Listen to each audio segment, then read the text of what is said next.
Share on Pinterest. A hernia occurs when a piece of tissue bulges through an area of the body, usually a weak point in a person's abdominal wall. Some hernias may cause few symptoms. Others can be a medical emergency. Here we'll discuss different areas in the body where hernias can occur, plus guide you to more in-depth articles about each hernia type. The following are some of the most common hernia types that occur in the body. Epigastric hernia. An epigastric hernia is one that occurs in the epigastric region of the abdomen, which is located above the belly button and below the rib cage. If you have an epigastric hernia, you may be able to feel it when there is pressure on the abdominal wall, such as when you cough, laugh, or bear down to have a bowel movement. You may also have some pain or tenderness around where the hernia is. Femoral hernia. A femoral hernia occurs when tissue pushes through a weak point in the groin or inner thigh. The hernia may feel like a small to medium-sized lump in the groin. An estimated 2 to 4% trusted source of all hernias that occur in the groin are femoral ones. Women experience femoral hernias more often than men. A femoral hernia can be a cause for concern due to the femoral artery and vein being nearby. It's possible the hernia could affect these blood vessels and block blood flow to and from the leg. Because of this, doctors almost always try to correct a femoral hernia with surgery.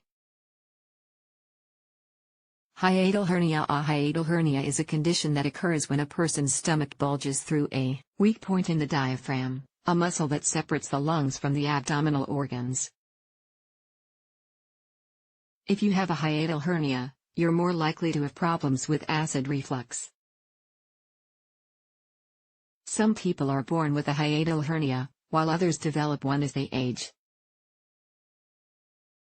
Hiatal hernias are classified into types, from type I to 4, depending on where they are located. An estimated 95% of hiatal hernias are type I. With these hernias, the stomach remains in position, yet the area where the esophagus meets the stomach slides above the diaphragm. Read about exercising with a hiatal hernia.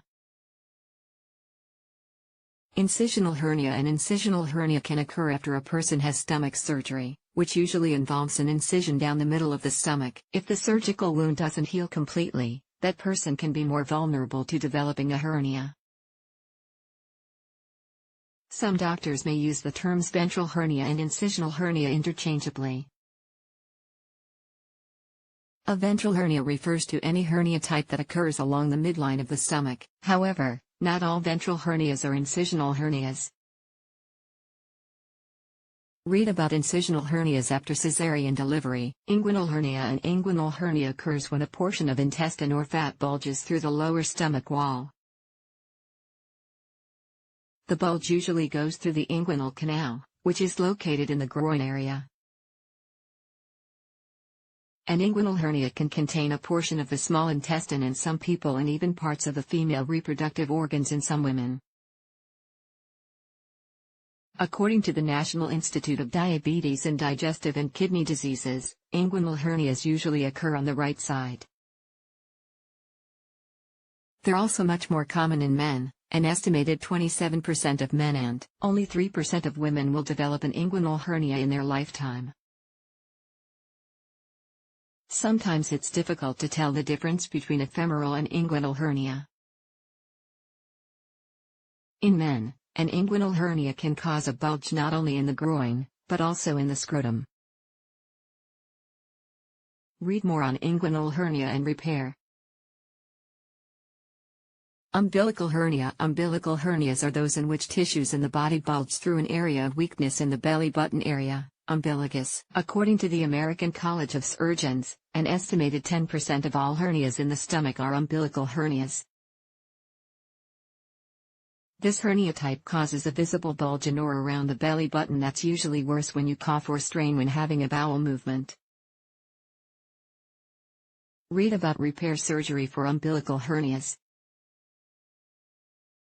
Treatment for hernias. Hernias can be dangerous because they can become strangulated or incarcerated. An incarcerated hernia occurs when protruding tissue can't be pushed back into place, putting constant pressure or discomfort on a person's body.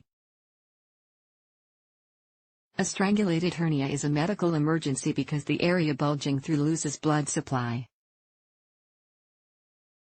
Hernias don't usually go away on their own, and if they progress to a strangulated hernia, they are a medical emergency. As a result, some doctors will recommend surgical correction of a noticeable hernia to try to keep it from getting worse or causing an emergency situation.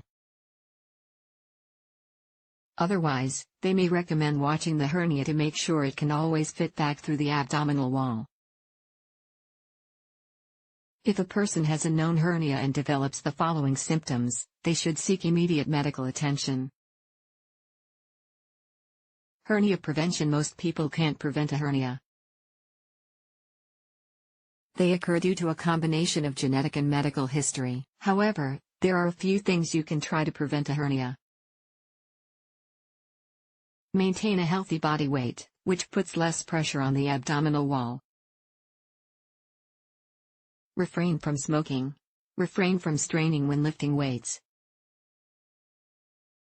Lifting too heavy weights can also place excess stress on the abdominal wall. Refrain from straining when passing a bowel movement. Eating a high-fiber diet and drinking plenty of water can help make stools easier to pass. The takeaway: hernia types can vary by location and symptoms. If you detect a hernia, talk to your primary care doctor. They may refer you to a specialist to assess the hernia.